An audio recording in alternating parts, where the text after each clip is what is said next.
Last week you witnessed our early days of anguish for the first 2 days up Mount Tahan, and now it continues. We're in day 3 of our hike and it's raining ruthlessly. After hours of harsh trekking, blisters and sores were being carved out of our feet, but due to the cold, we were extra hungry and we were more concerned about our rumbling bellies than our hurting feet.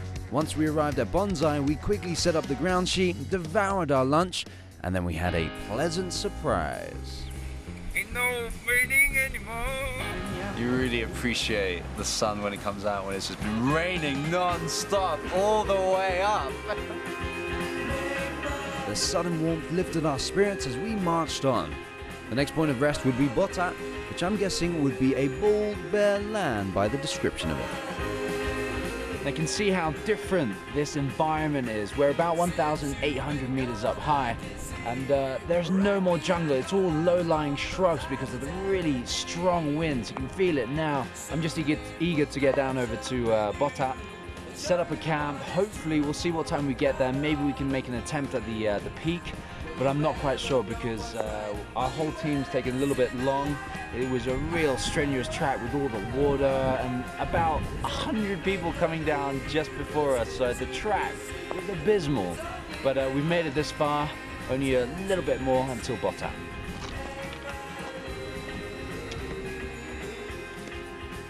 The walk up to Botat wasn't too much of a physical strain because it was pretty much an easy walk in comparison to the heavy jungles. However, it was more of a mental test because you can actually see the trail and it looks never ending. No matter how far you walk, the end never seems closer. So oddly enough, it's much easier when you can't see your destination. Now we're about 200 meters from Camp Botat, and I've had to stop for a little while because my breath has been taken away. Not by the climbing, not by the jungles, not by the trudging through all the mud and the dirt, but because of that. The strength, the perseverance, the endurance, all of it collectively is because of this moment. To see how really tiny that we are and to realize how beautiful the world is. We've been through so much and the scenery at this point was a very good distraction from our tired bodies. The beauty made everything seem okay. Now as you can see, we've reached Botat. And we're trying to put up our tents as quickly as possible. The rain's coming in, you can see all that cloud coming off the mountain, and the winds, as you can hear, are howling. I've had to secure all the tents with massive boulders just to make sure that they don't fly off in the night. And if it rains and the wind, it's going to be a wet night for sure. Now, as the winds grew stronger, we hurriedly wrapped all our stuff just in case of the rain, and despite the cold, some of us braved the water source and had a quick bath because we were pretty muddy, to say the least. Now we just finished an amazing meal of curry chicken with coleslaw and bread, and everything tastes that much better because we worked so hard for it today. We're at Botat, and this place is really, it's open to all the nature's terrible winds and rains and everything. It's such a different environment to what we've been trekking through for the past couple of days. And today was one of the hardest little treks that we've done because it was a tropical storm that we were riding through. And by the time we reached the point where we could actually see Gunung Tahan, it cleared up miraculously. There was this beautiful sunshine. Everybody was taking off their clothes and basking in the sun. I'm really looking forward to seeing the top tomorrow. We're going to leave here about 5:30. Hopefully there's no rain, but we've built this amazing structure that I think will last through the night. So all I can say is it's been a long time home, but I think we've earned this spectacular view that we're going to be seeing tomorrow. And you can just hear that wind. It's going to be a long night, but hopefully we've got the energy tomorrow.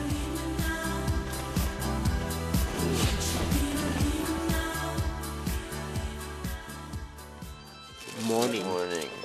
Hi. 5 o'clock in the morning. I'm gonna wake up.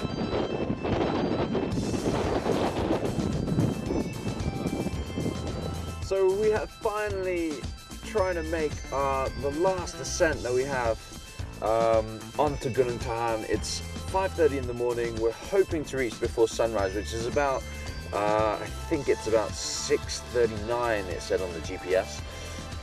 It's here, the moment that we've been waiting for. There's only about 45 minutes hiking, So I am so excited to get to the top. It is such a sense of achievement.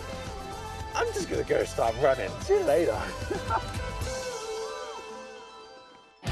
Just minutes after we started moving up, it began to drizzle once again, and the temperature is said to be its lowest from 4 a.m. to 6 a.m.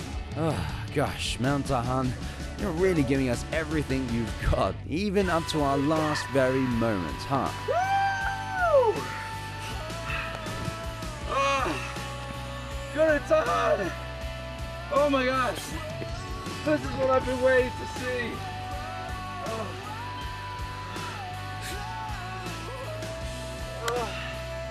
2,187 meters right below my feet. Say what? Woo. Oh man, that is an achievement.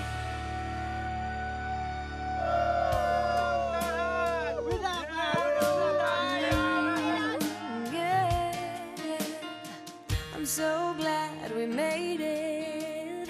Look how far we've come, my baby. Climbing Tahan was a rather overwhelming experience. It was more than just a physical test. It was a very personal journey for each of us. With conversation being minimal as we hiked, we are left with our thoughts, which is usually a battle between heart versus mind. So all that time alone for reflection often leads to a sudden comprehension and realization of the bigger picture. Some call it having an epiphany. Conquering the mountain signifies overcoming personal hurdles in our lives.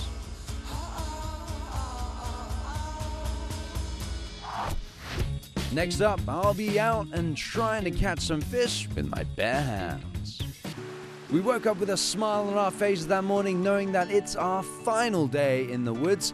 Harry, Sabri, Bota and Arai, wow, you all have been our lifesavers. I think it's madness how you guys do this so often, so I was interested actually to find out what keeps bringing Harry back. It's been a passion since I was young. Yeah. And every time I come back, it's a different experience, teaches me new things. Yeah. And I learn more things about myself and the environment. So yeah, I just love to be here. Now it's not only Gunung Tahan that you do, but you pretty much specialise in a lot of the mountains in Malaysia, or is it abroad as well? Well, we specialize the Titiwangsa range, the Bintang range, and the Tahan range. So that's pretty much the mountain ranges in Malaysia. Wild Junction is something I started about 2 years back. Yeah. After about 17 years doing it as a hobby. Yeah. So I thought might as well we go professional because I just can't get enough of it. So I just keep coming back. Well, you're doing something that you love to do. I mean, that's something we can teach all the Malaysians out there is you don't have to be working in an office. This could be your office, like Harry's. But there was one thing, me and you were sort of tracking ahead, and you did say something about hiking or exploring being something very similar to life. What was that? Okay, let's take Tahan for example. You had no clue whatsoever on what you're going to actually see when you get up there. Yeah. But you kept going. The harder it was, but you kept going and going and going, and we were rewarded. We were rewarded with excellent view. That's pretty much how life is. Yeah. Because you don't actually know your destination or what's to expect, but you keep going. So you think if we can do this, we can do anything? yes, you can. If you can hike Tahan, you can pretty much do anything you set your mind to actually. Yeah. You've taught us, and I've got to say a massive thank you, because your team, the porters, all the guys, we wouldn't have been able to do it without you. And I think I've got to shake your hand there, mate, because it was an amazing trip.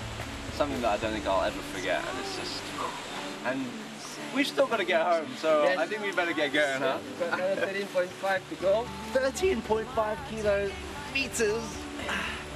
Back to KL, baby. Let's go, Harry. Do this. You ready? Yeah.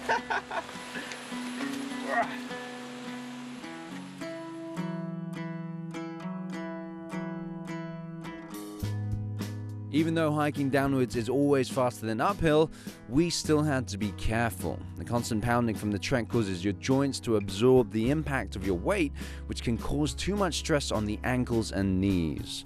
But after what we've struggled through, the last kilometers felt so easy, and I wondered how we could have possibly felt tired from this trail on the first day.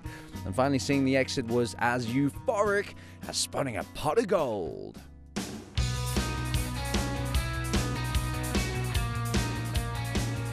Yeah! Guten Tahan! Can I tahan? Oh yes, I can! Oh my. Woo!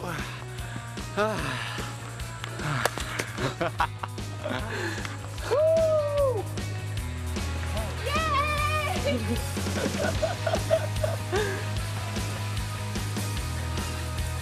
So glad I made it, man.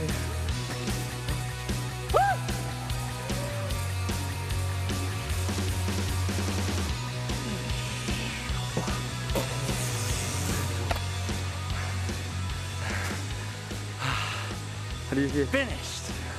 Oh my god, that was tough. The last 15 kilometers, we knew we were really close home, so we just powered on non-stop so we could see the middle bridge. Oh my gosh, Gunung Tahan? Can I tahan it? Hell yeah. Everyone immediately attacked the isotonic drinks, and it felt like the most refreshing drink I have ever had. And apparently, even after we had lunch, it still wasn't time to return to KL. There was one more attraction that I had to get my hands on. In Sungai Tonton, they've got a really cool way of calling up the fishes. There are a lot of ikan killer in these rivers, and it is a very, very unique way, which I'm going to be shown today, and I hear it's a lot of fun, so I'm going to try to get involved as much as possible. These killer fish are also known as the Malaysian masia. I hope they're hungry. Now, as you can hear, they're actually calling the fish with a dinner bell. So we've got a massive bucket of food and a big old bell there, and hopefully the fish will be coming over. Hey, fishy, fishy, fishy, fishy, makan time, sekpana, eat, eat, eat, eat. Yummy pellets for you. You can actually see some shadows in the water, and these are the fish. It's amazing that we can see them at such abundance in these shallow waters because usually they're elusive and hard to locate. And the kala is considered a Malaysian ecological heritage while being one of Asia's prime sport fishes. Sadly, they're facing extinction, so most rivers in Malaysia do not allow kala fishing. Now, ethical fishermen practice the catch and release method. Okay, whoa! That's crazy. Right, let me try and catch one. The way these people are catching fish make it look so easy. I can't seem to even grab one. I got butterfingers with these large-headed, slippery creatures. Gah, there are so many of them. They all just kept zooming past me. Come on, fishes. Come on, buddy. I was simply terrible at the sport, and when the pachik passed me his catch, even that I dropped. Get all of them there.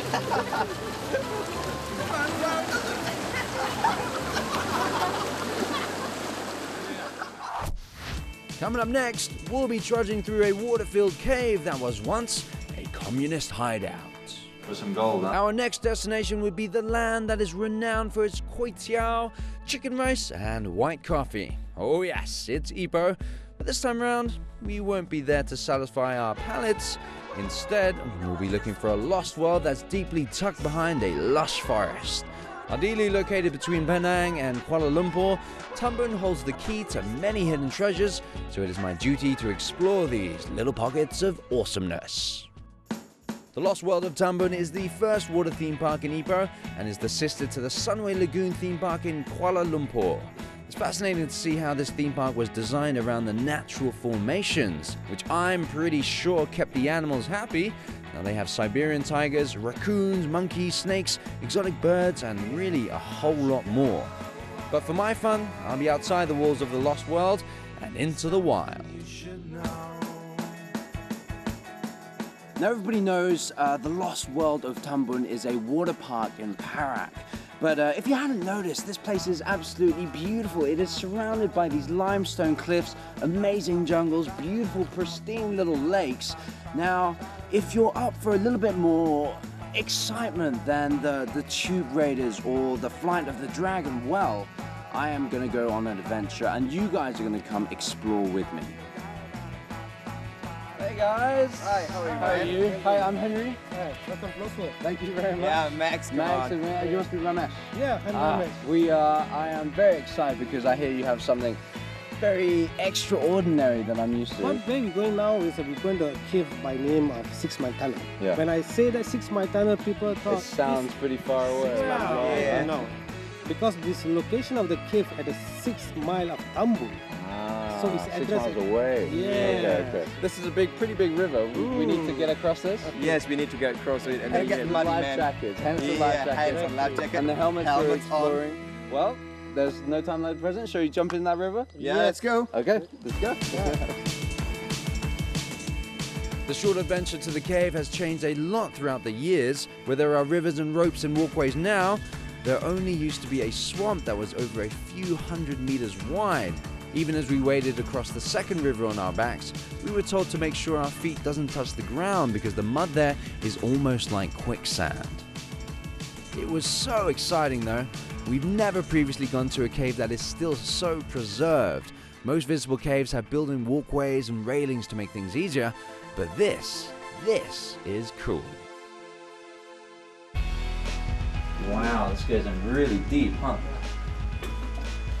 Now you can see the water level right now is about up to my belly button. Now before it was up to here, so you would have been submerged under the water. You'd have to have dived under to get under this very shallow sort of reef here. If you're claustrophobic, it's not one for the faint-hearted, that's for sure. We've already walked about 200 to 300 meters in this, and it's the furthest I've been in any cave, yet the path just keeps on going. We're not even halfway yet.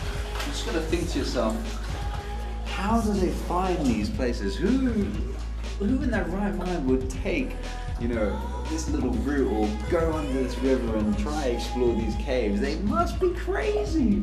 This place is also known as the Chubuk Mas. Chubuk Mas. What does that mean? Means the place where you can find gold. Wow, so they used to go gold mining here. There's evidence they were found gold here.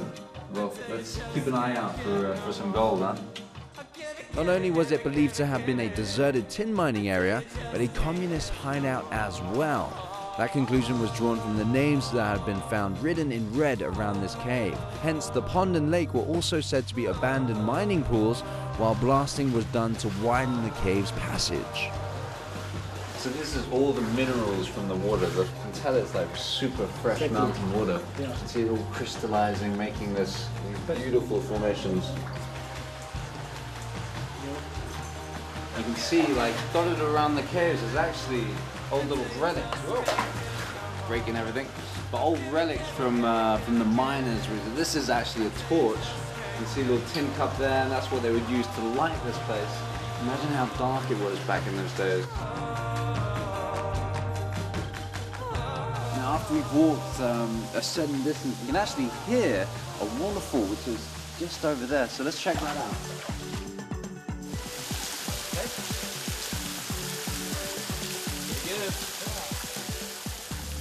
Wherever you find water source, you'll find life. Now, if you look hard enough and closely enough, you can actually see there's a lizard there. I don't know how long he's been down here, but he seems pretty lonely to me.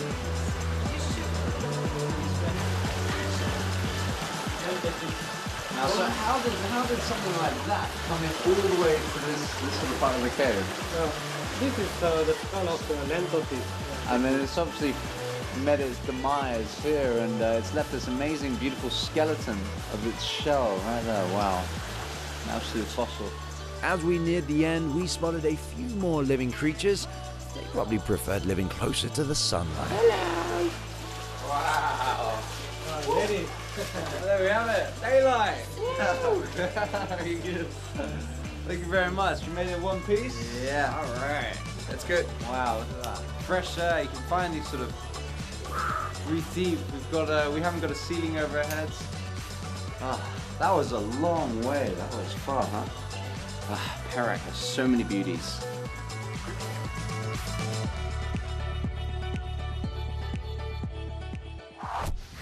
Next week, we'll be making our way to the Bulim rainforest to hopefully bump into some wild elephants, catch rafflesias in bloom, and visit a nomadic Aboriginal tribe before trying not to drown in the crazy Slim River rapids.